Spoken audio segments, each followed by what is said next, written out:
નમસ્કાર દર્શક મિત્રો, નર્મદા સમાચારમાં આપનું હાર્દિક સ્વાગત છે। સૌપ્રથમ જોઈશું અત્યાર સુધીના મુખ્ય સમાચારો। આમોદ નાગરિક સહકારી બેંકના ગોલ્ડ લોન કૌભાંડમાં ધરપકડનો દોર શરૂ। પોલીસે એજન્ટ સહિત 2 ખાતેદારોની કરી ધરપકડ। નકલી સોનું ગીરવે મૂકી ₹59 લાખની લોન લેવામાં આવી હતી। ભરૂચના ફુરજા વિસ્તારમાં ગંદકી અને બિસ્માર માર્ગથી સ્થાનિકોની મુશ્કેલી। યોગ્ય પગલાં ભરવામાં નહીં આવે તો ગાંધી ચિંધ્યા માર્ગે આંદોલનની ચીમકી।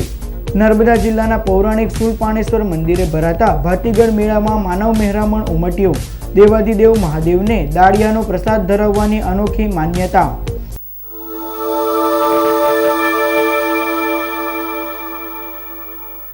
આમોદ નાગરિક સહકારી બેંકના ચકચારી ગોલ્ડ લોન કૌભાંડમાં પોલીસે કુલ 3 આરોપીની ધરપકડ કરી છે। આમોદ નાગરિક સહકારી બેંકમાં ગોલ્ડ લોનના નામે 59.40 લાખ રૂપિયાનું કૌભાંડ થયું હોવાની ફરિયાદ બેંક મેનેજરે પોલીસ સ્ટેશનમાં નોંધાવી છે। બેંકના વેલ્યુઅર સોનીના મેળાપીપળામાં ખાતેદારો પાસે નકલી સોનું જમા કરાવી તેની સામે લોન મેળવવામાં આવી હતી। આમોદમાં રહેતો હિતેશ પટેલ ખાતેદારોને લોન માટે તૈયાર કરતો હતો અને દીપક સોની તેને બગસરાનું સોનું પૂરું પાડતો હતો। બેંકના વેલ્યુઅર જ્વેલર્સ પ્રદ્યુમન સોની નકલી સોનાનો असली सोनाનો વેલ્યુએશન રિપોર્ટ આપતા હતા। આ બેંકમાં નકલી સોનું જમા કરાવી લોન મેળવવાનું કૌભાંડ આચરવામાં આવ્યું હતું। બેંકના મેનેજરે આમોદ પોલીસ સ્ટેશનમાં 46 આરોપીઓ સામે ફરિયાદ નોંધાવી હતી। પોતે નિર્દોષ હોવાનો તથા બેંકના અધિકારીઓએ જ સોનું બદલી લીધું હોવાનું રટણ રાખતો હિતેશ પટેલ આખરે પોલીસના સકંજામાં ફસાઈ ગયો છે। તેની સાથે પોલીસે 2 ખાતેદારોની પણ ધરપકડ કરી છે। ડીઆઈજીને કરેલી લેખિત ફરિયાદમાં હિતેશ પટેલ પોતે જ સપડાઈ ગયો હતો। તેવો તેણે લેખિત રજૂઆતમાં ઉલ્લેખ કર્યો હતો કે 46માંથી 41 લોન ધારકો તેના ગ્રાહક છે અને આ લખાણ જ તેની વિરુદ્ધમાં ગાડીઓ સાબિત થયું હોવાનું લાગી રહ્યું છે। પોલીસ કાર્યવાહી કરતી નથી તેવા ભ્રમમાં હિતેશ પટેલ આમોદમાં બિંદાસ ફરી રહ્યો હતો। આમોદથી મકાન ખાલી કરી અંકલેશ્વર ભાગવાની તૈયારી કરતા હિતેશ પટેલે આમોદ પોલીસ મથકના પોલીસ ઇન્સ્પેક્ટર જે.આઈ. પરમાર તથા તેમની ટીમે ઝડપી પાડી તેની વિરુદ્ધ કાયદેસરની કાર્યવાહી હાથ ધરી છે। પોલીસે બેંકમાં નકલી સોનું ગીરવે મૂકી લોન લેનાર યોગેશ પ્રજાપતિ અને અશ્વિન રાજપૂત નામના 2 ખાતેદારોની પણ ધરપકડ કરી તેઓ વિરુદ્ધ કાયદેસરની કાર્યવાહી હાથ ધરી છે। આ ગુનાના મુખ્ય 3 સૂત્રધાર હતા દીપકભાઈ સોની, પ્રદ્યુમન સોની અને ખાતેદારોને લાવનાર હિતેશભાઈ ભૂપેન્દ્રભાઈ પટેલ। જેમાં હિતેન્દ્રભાઈ પટેલ ભાગી જવાની પેરવીમાં હતો તે માહિતી મળતા રાતોરાત તેને જઈને પકડી દે।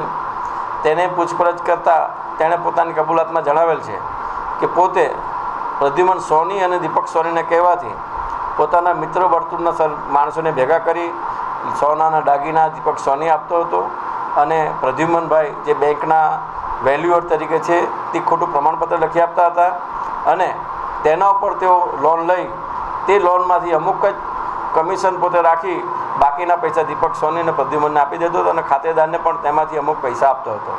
ભરૂચના ફુરજા વિસ્તારમાં આવેલ ગોલવાડમાં ગંદકી અને બિસ્માર માર્ગના પગલે સ્થાનિક રહીશોને મુશ્કેલીનો સામનો કરવાનો વારો આવી રહ્યો છે। છેલ્લા ઘણા સમયથી શહેરના ફુરજા વિસ્તારમાં નગરપાલિકા તંત્ર દ્વારા નગરજનોની સુખાકારી માટે ભૂગર્ભ ગટર યોજના હેઠળ ખોદકામ કરવામાં આવ્યું હતું। જે બાદ કામગીરી પૂર્ણ થતાં પેચવર્ક નહીં કરાતા માર્ગ બિસ્માર બની ગયા હતા, જેના કારણે ખાડા પડી જતા સ્થાનિકોને ભારે હાલાકી વેઠવાનો વારો આવી રહ્યો છે। વારંવાર રજૂઆતો છતાં તંત્ર દ્વારા માર્ગનું પેચવર્ક નહીં કરાતા સ્થાનિકો હેરાન પરેશાન થઈ ગયા છે।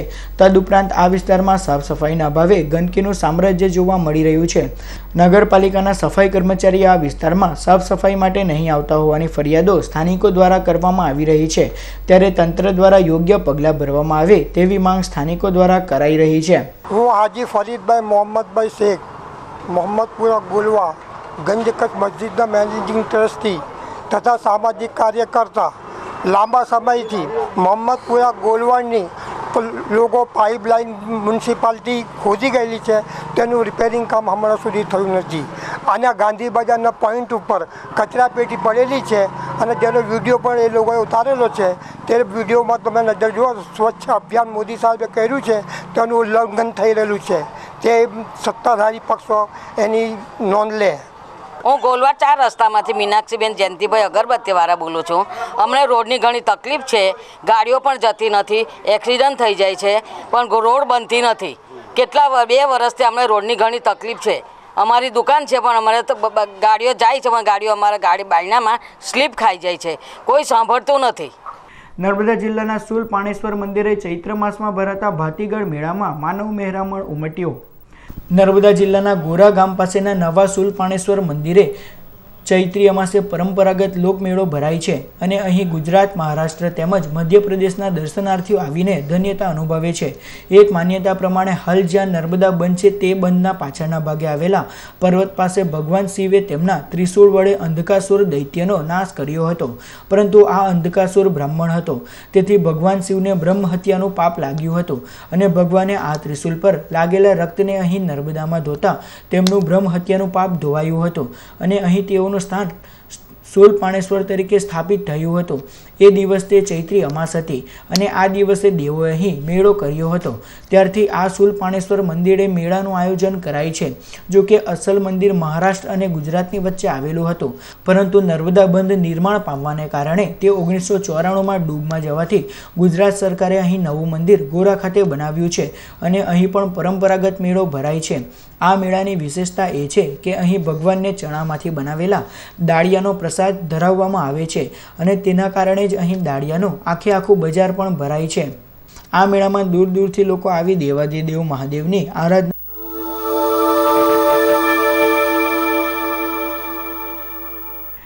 ભરૂચ વહીવટીતંત્ર અને નગરપાલિકા તંત્રના સંયુક્ત ઉપક્રમે ભરૂચના વોર્ડ નંબર 1 અને 2નો સેવા સેતુ કાર્યક્રમ યોજાયો। સરકારી યોજનાઓ અને આવક જાતિના દાખલા સહિત વિવિધ પ્રજાલક્ષી કાર્યના નિરાકરણ માટે રાજ્ય સરકાર દ્વારા સેવા સેતુ કાર્યક્રમનો પ્રારંભ કરવામાં આવ્યો છે, જેના ભાગરૂપે ભરૂચ નગરપાલિકા અને વહીવટીતંત્ર દ્વારા ભરૂચના વોર્ડ નંબર 1 અને 2નો સેવા સેતુ કાર્યક્રમ પટેલ વેલફેર હોસ્પિટલ ખાતે યોજાયો, જેમાં ભરૂચના ધારાસભ્ય દુષ્યંત પટેલ વિશેષ ઉપસ્થિત રહ્યા હતા। આ પ્રસંગે વિસ્તારના લોકોના આવક જાતિના દાખલા તથા સરકારી યોજનાઓ તથા વિવિધ પ્રશ્નોનું સ્થળ પર નિરાકરણ લાવવામાં આવ્યું હતું, જેનો લાભાર્થીઓએ લાભ લીધો હતો। સદર કાર્યક્રમમાં નગરપાલિકાના મુખ્ય અધિકારી સંજય સોની, નગરપતિ આરવી પટેલ, આગેવાન મોહમ્મદ ફાંસીવાલા, નગરસેવક સલીમ અમદાવાદી તેમજ આમંત્રિતો ઉપસ્થિત રહ્યા હતા। નગરપાલિકાના તમામ અધિકારી કર્મચારીઓ, સરકારના જુદા વિભાગના અધિકારીઓ પણ આજે ઉત્સાહિત છે કે આ તમામ વિસ્તારના જે કોઈ પણ લોકો આજે અહીંયા જુદા જુદા પ્રમાણપત્રો કઢાવવા આવે, સરકારની વિવિધ યોજનાઓ અંગે માર્ગદર્શન લેવા આવે, તેનો લાભ લેવા આવે, તો તમામને એ લોકોને આજે જ એ પ્રમાણપત્રો કાઢી આપવામાં આવશે। કે કોઈ પણ પ્રકારની યોજના હોય આપણે વાંચીએ, આપણને લાગુ પણ પડે, આપણે જાણીએ કે આપણને લાભ મળવા પાત્ર છે, પણ આપણે ભૂલી જઈએ, કાં તો આપણામાં આળસ હોય કે એની આગળ વધુ તપાસ ના કરીએ। આજે 20 થી 22 જેટલા ટેબલો છે અને 20 થી 22 વિભાગની અંદર જુદી જુદી કામગીરી થતી આવી છે। મારા ઘરે તપાસ કરું તો આ બધામાંથી કંઈકનું કંઈક મારા ઘરે પણ કંઈક ખૂટતું હોય। ભરૂચના નંદેલાવ ગામની બુસા સોસાયટી નજીક ₹57 લાખના ખર્ચે નવનિર્માણ પામનાર માર્ગનું ખાતમુહૂર્ત કરાયું। ભરૂચના નંદેલાવ ગામમાં આવેલ બુસા સોસાયટીથી ગજાનન સોસાયટીને જોડતા 1.25 કિલોમીટરના માર્ગ બિસ્માર બનતા લોકો હાલાકી વેઠી રહ્યા હતા। આ અંગે ભરૂચના ધારાસભ્ય દુષ્યંત પટેલે રાજ્ય સરકારમાં રજૂઆત કરતા માર્ગ અને મકાન વિભાગ દ્વારા 57 લાખની ફાળવણી કરવામાં આવી છે, ત્યારે માર્ગના નવીનીકરણની કામગીરીનું ધારાસભ્ય દુષ્યંત પટેલના હસ્તે ખાતમુહૂર્ત કરાયું। આ પ્રસંગે જિલ્લા પંચાયતના સભ્ય ચંદ્રકાંતા પરમાર, તાલુકા પંચાયત સભ્ય ઇન્દ્રજીતસિંહ વાછાણી, નંદેલાવ ગામના સરપંચ રતિલાલ ચૌહાણ તેમજ સ્થાનિકો ઉપસ્થિત રહ્યા હતા। નંદેલાવ ગામના મુખ્ય રોડના આજે ભૂમિપૂજન કરવામાં આવ્યું। આ road Busa society, Jawahar society, Neelamnagar society, joining Tankaria Palej રોડના આ મુખ્ય રોડ હતો।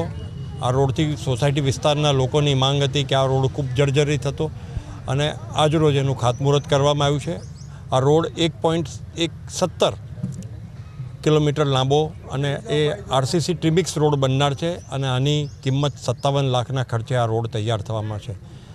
આ વિસ્તારના અનેક મોટી સમસ્યાઓ હતી કે જેવી રીતે કે પેલી ખાડી છે જે ગોદી રોડથી જોડીને લિંક રોડને જોડે છે, ખાડી વિસ્તાર જે આખો ખૂબ ગંદકી હતી એને પણ સરકારે મંજૂરી આપી છે। 2.5 કરોડના ખર્ચે આવનારા દિવસોમાં એ પણ કામ પૂરું થશે અને આમ કરીને એમ કહી શકાય કે નંદેલાવ વિસ્તારના લગભગ 4 કરોડના કામ આ ચોમાસા દરમિયાન પહેલાં શરૂ થશે અને ચોમાસા લગભગ પૂરું થતાની સાથે એનો અંત આવશે। અંકલેશ્વર ખાતે યુવા ભાજપ દ્વારા સ્વામી વિવેકાનંદ યુવક રમત મહોત્સવ નિમિત્તે ક્રિકેટ ટુર્નામેન્ટનું આયોજન કરાયું। ભારતીય જનતા પાર્ટી યુવા મોરચા ગુજરાત પ્રદેશ દ્વારા આયોજિત સ્વામી વિવેકાનંદ રમત ઉત્સવ અંતર્ગત ભરૂચ જિલ્લા યુવા ભાજપ દ્વારા આજરોજ ક્રિકેટ ટુર્નામેન્ટનો પ્રારંભ અંકલેશ્વર જીઆઈડીસી સ્પોર્ટ્સ કોમ્પ્લેક્સ ખાતે કરવામાં આવ્યો હતો. ટુર્નામેન્ટમાં ભરૂચ જિલ્લાના 14 મંડળોમાંથી ટીમો રમાડવામાં આવી હતી. કાર્યક્રમના પ્રારંભમાં છત્તીસગઢમાં શહીદ થયેલા જવાનોને 2 મિનિટનું મૌન પાડી શ્રદ્ધાસુમન અર્પણ કરવામાં આવ્યા હતા. સદર કાર્યક્રમમાં જિલ્લા યુવા પ્રમુખ સુરેશ પટેલ, જિલ્લા યુવા મહામંત્રી સત્યમ ગોહિલ, ઋષભ પટેલ, અંકલેશ્વર શહેર યુવા પ્રમુખ ધર્મેન્દ્ર પુષ્કરણા તેમજ આમંત્રિતો અને આગેવાનો ઉપસ્થિત રહ્યા હતા. જિલ્લા યુવા ભાજપ દ્વારા આજરોજ અમે ક્રિકેટ ટુર્નામેન્ટનું શુભારંભ કરાવ્યું છે અને આવનારા દિવસોમાં ઘણા એવા યુવા ભાજપ દ્વારા કાર્યક્રમો આપવાના છે અને ગુજરાતમાં 151+ ભાજપની સીટોનું લક્ષ્યાંક પૂરું કરવા અમે વધુને વધુ યુવાનો યુવા ભાજપમાં જોડાય એવા કાર્યક્રમો આપવાના છે. રોટરી ક્લબ ઓફ ભરૂચ દ્વારા અંકલેશ્વર પબ્લિક સ્કૂલના વિદ્યાર્થીઓ માટે આરઓ પ્લાન્ટની ભેટ આપવામાં આવી છે. અંકલેશ્વરની પબ્લિક શાળામાં અભ્યાસ કરતા વિદ્યાર્થીઓને પીવાનું શુદ્ધ પાણી મળી રહે તે માટે રોટરી ક્લબ ઓફ ભરૂચ દ્વારા શાળામાં આરઓ પ્લાન્ટની સુવિધા ઉપલબ્ધ કરાવવામાં આવી છે. આ આરઓ પ્લાન્ટના લોકાર્પણ પ્રસંગે રોટરી ક્લબના ડિસ્ટ્રિક્ટ ગવર્નર હિતેશ ઝવેરી, પ્રમુખ અમરદીપસિંહ બુનેટ, સેક્રેટરી મનીષ પોદ્દાર, ડોક્ટર અશોક કાપડિયા સહિત અંકલેશ્વર પબ્લિક સ્કૂલના ટ્રસ્ટીઓ, શિક્ષકો તેમજ વિદ્યાર્થીઓ ઉપસ્થિત રહ્યા હતા. क्लब ऑफ भरूच ने आज अंकलेश्वर पब्लिक स्कूल में एक आरओ प्लांट दिया है 100 लीटर्स पर आवर कैपेसिटी का. जो यहाँ पर बच्चों को बहुत ज़्यादा तकलीफ़ आती थी. यहाँ पे जो TDS लेवल है पानी का, अंडरग्राउंड वाटर का, वो मोर देन 1000 है और बच्चों को अच्छा क्वालिटी का पानी नहीं मिल रहा था. ये जब हमें पता चला तो हमने ये आरओ प्लांट का एक अरेंजमेंट किया है जिसका आज इनॉग्रेशन हो गया है और बच्चों को एक अच्छा पानी की सुविधा अब मिलनी शुरू हो जाएगी. ઉત્તર વાહિની નર્મદા પરિક્રમાની પૂર્ણાહુતિ કરવામાં આવી હતી. ગત તારીખ 28મી માર્ચે રાજપીપળાના રામપુણા સ્થિત કીડી મકોડી ઘાટથી ઉત્તર વાહિની નર્મદા પરિક્રમાનો પ્રારંભ કરવામાં આવ્યો હતો, જેમાં નર્મદા પુત્ર સાંવરિયા મહારાજ, મહંતો અને પરિક્રમાવાસીઓ મોટી સંખ્યામાં જોડાયા હતા. જે પરિક્રમાની ગત રોજ પૂર્ણાહુતિ રામપુરા ખાતે કરવામાં આવી હતી. ભારતનું કોઈ એવું રાજ્ય નથી કે જ્યાંથી એના પ્રતિનિધિઓ આવ્યા નહીં. બધા જ પ્રતિનિધિઓ આવ્યા અને બધાને જમાડ્યા છે. કોઈ ભીખા ગયા નથી અને બધાએ કહ્યું છે કે જીવશું ત્યાં સુધી નર્મદાની પરિક્રમા કરશું. રાજા બલિના વખતમાં આ પરિક્રમા એટલી બધી પકડ હતી કે જેને આ પરિક્રમા કરી હોય રાજ્ય સરકાર સર્ટિફિકેટ આપે ત્યાં લગ્ન ગંધીથી જોઈન્ટ થઈ શકે. અત્યારે પરિક્રમામાં કોઈ સરકાર તરફથી મદદ નથી મળતી, પણ કોઈ એવા CM આવે કે જે પરિક્રમા ફરજિયાત કરે તો વિશ્વ કલ્યાણની ભાવનાથી જે સંતાનો પણ સારા થાય. વાલિયા નેત્રંગ માર્ગ પર ભાથીજી મહારાજના મંદિર સામે છેલ્લા 3 વર્ષથી આરઓ પ્લાન્ટ બંધ થઈ જતા નગરજનોને હાલાકી વેઠવાનો વારો આવી રહ્યો છે. વાલિયા ગ્રામ પંચાયત દ્વારા વાલિયા નેત્રંગ માર્ગ પર ભાથીજી મહારાજના મંદિર સામે આવેલ ટાંકી ખાતે લાખો રૂપિયાના ખર્ચે આરઓ પ્લાન્ટ શરૂ કરવામાં આવ્યો હતો. વાલિયા ગામના નગરજનોને શુદ્ધ પાણી મળી રહે તે હેતુથી આરઓ પ્લાન્ટ કાર્યરત કરવામાં આવ્યો હતો, પરંતુ જાળવણીના અભાવે આ ફિલ્ટરેશન પ્લાન્ટ બંધ હાલતમાં થઈ ગયો છે, જેના પગલે વાલિયા ગામના નગરજનોને ભારે હાલાકી વેઠવાનો વારો આવ્યો છે. વાલિયા ગ્રામ પંચાયત દ્વારા આ બંધ આરઓ પ્લાન્ટ ફરીથી કાર્યરત કરવામાં આવે તેવી માંગ ઉઠી રહી છે. અંકલેશ્વરના માંડવા ગામ ખાતે આવેલ ગાયત્રી વિદ્યાલયમાં SPC સમર કેમ્પનું આયોજન કરાયું. ભરૂચ જિલ્લા પોલીસ વડા સંદીપસિંહના માર્ગદર્શન અને સૂચના મુજબ અંકલેશ્વર ડિવિઝનના student police cadet summer camp 2017નું આયોજન માંડવા ખાતે આવેલ ગાયત્રી વિદ્યાલય ખાતે કરવામાં આવ્યું હતું.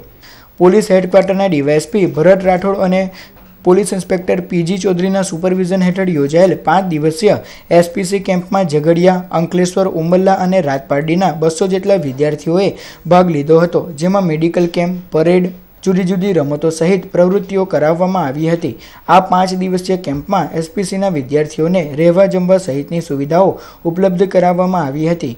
આ કેમ્પ પ્રસંગે અંકલેશ્વર ગ્રામ્ય પોલીસ મથકના પોલીસ ઇન્સ્પેક્ટર PG નરવડે ખાસ ઉપસ્થિત રહી વિદ્યાર્થીઓને માર્ગદર્શન પૂરું પાડ્યું હતું. દક્ષિણ ગુજરાત વીજ કંપનીના ગ્રાહકો નોંધે. તારીખ 28 એપ્રિલ 2017ને શુક્રવારના રોજ સવારે 8 થી બપોરે 3 કલાક દરમિયાન 132 kV Bharuch substation GHP feeder હેઠળ આવતા વિસ્તારો જેવા કે Ashray society, Busa society, RTO office, Jawaharnagar, Ganeshnagar, Mahadevnagar, Mayur park, Shraddha society, Ashirvad park તથા આજુબાજુના તમામ વિસ્તારોમાં વીજ પુરવઠો મળી શકશે નહીં, જેની વીજ ગ્રાહકોએ નોંધ.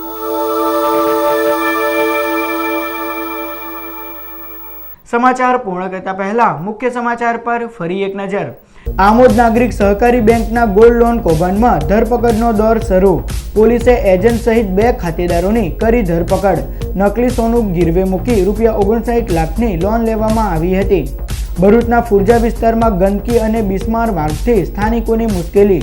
યોગ્ય પગલાં ભરવામાં નહીં આવે તો ગાંધી ચિંધ્યા માર્ગે આંદોલનની ચીમકી. નર્મદા જિલ્લાના પૌરાણિક શૂલપાણેશ્વર મંદિરે ભરાતા ભાતીગળ મેળામાં માનવ મહેરામણ ઉમટ્યું. દેવાધિદેવ મહાદેવને દાળિયાનો પ્રસાદ ધરાવવાની અનોખી માન્યતા. તો અત્યાર સુધીના નર્મદા સમાચાર. નવા સમાચારો સાથે ફરી મળીશું. નમસ્કાર.